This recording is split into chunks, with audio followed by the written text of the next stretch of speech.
और ममता क्या है, इसको समझ लो, उत्तर बन जाएगा। माता पिता की सेवा करें, माता पिता ने हमें जन्म दिया है। एक पुत्र सेवा करता है कि माता पिता हमें कुछ दे चाहे न दे, लेकिन सेवा हम करेंगे, ये प्रेम है। क्या बात, जोरदार ये जितने लड़का बैठे जो ना छोड़ो तो मैं बोलूंगा नहीं तो भाई मैं अपने मेले में पत्ती। देखो ताली बजाने को लोगों को बात अच्छी लगेगी, बने अब ताली बजाने को शांति से बैठने दो, तुम हमारी बात केवल ध्यान से सुनो, ठीक है। माता पिता हमें कुछ दे चाहे न दे, लेकिन उनकी सेवा करना ये प्रेम है।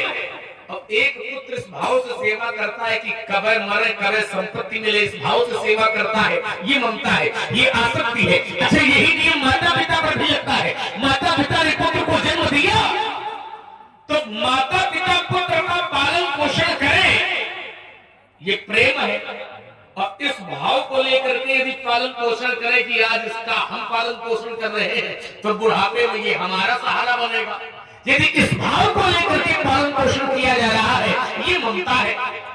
और ऐसा होता है जब पुत्र पालन पोषण नहीं करता है बुढ़ापे में, तो फिर उन्हीं माता पिता को दुख का अनुभव करना पड़ता है। माता पिता यदि कर्तव्य का पालन करें कि हमने इसको जन्म दिया है तो हमारा कर्तव्य है, भले ही बुढ़ापे में ये हमारा सहारा बने, ये न बने, लेकिन अपने कर्तव्य का पालन करना ये प्रेम है, संकल्प है। लेकिन आसक्ति के भाव को लेकर के यदि माता पिता पालन पोषण करते हैं, यही ममता है, ये नहीं करनी चाहिए। ये यदि करनी है तो ये भगवान से करें। माता पिता संसार। अच्छा और एक बात आपने कहा कि हमको जन्म किसने दिया, हमको किसने बनाया, माता पिता ना होते तो हम ना आते।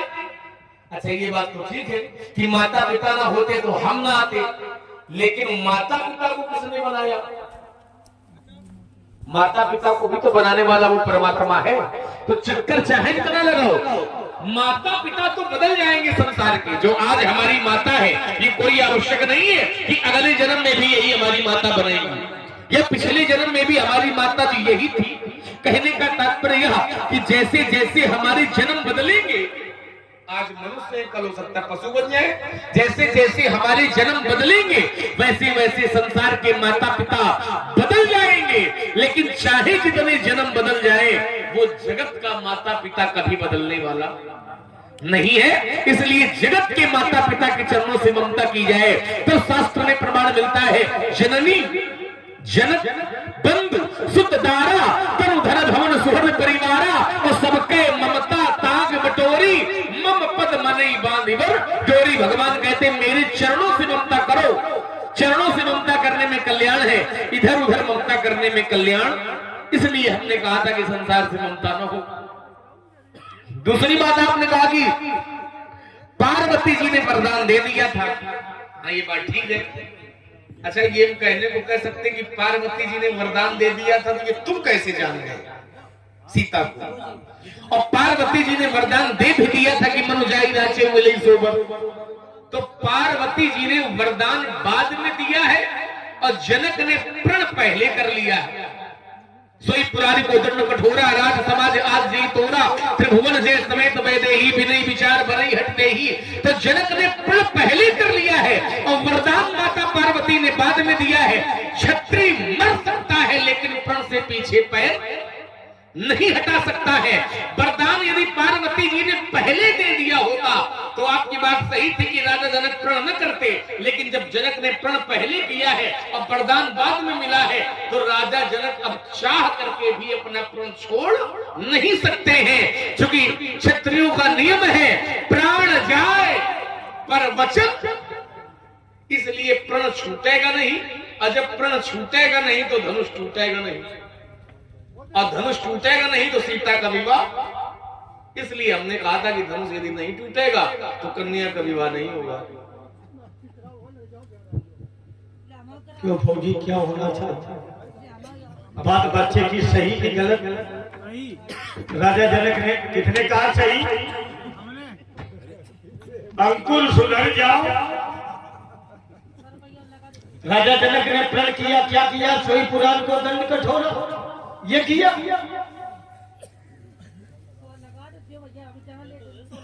बोले बंदी बचन पर सुनो सकल, जोर से बोलो। महिपाल माने राजा। सुनो सकल तो सकल माने सभी राजा। सुने क्या सुने? पर क्या था?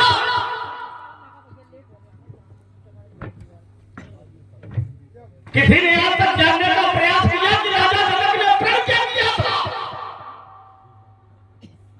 कि धनुष को लौट दिया जाए? ना,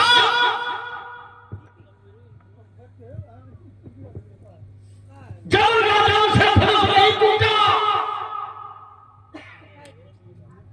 दीप दीप के भूपति नाना आए सुनी। राजाओं ने क्या सुना? प्रण। आए कौन? राजा।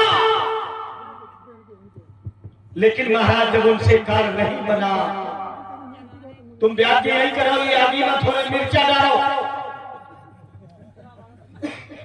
फिर और शरीर में आग प्रज्वलित हो। ये समस्या तो महाराज यही, आग वो ताप रहे हैं अब धुआं यहाँ पिला रहे हैं। सुख वो उठा में और धुआं हम लोग झेले। बोलने वाले कलाकार के लिए धुआं सबसे ज्यादा खतरनाक है ना, क्यों भाई? तुम हो पागल का हो। हाँ, इसी बहाने थोड़ी देर आराम करने का मौका मिल गया। नहीं आराम तो कहते आराम करें, लेकिन धुआं छा दे। दूसरे के लिए समस्या न करो, है ना? चलो बोलो। ले ब्याज जी बोले, हम इनके जा रहे हैं, तुम मरो झूठो। अब देखिए, जब राजाओं से धनुष नहीं टूटा तो जनक ने सोचा अब क्या किया जाए। कहा ऐसा करो, जो आरक्षण लगा था इसे हटा ले।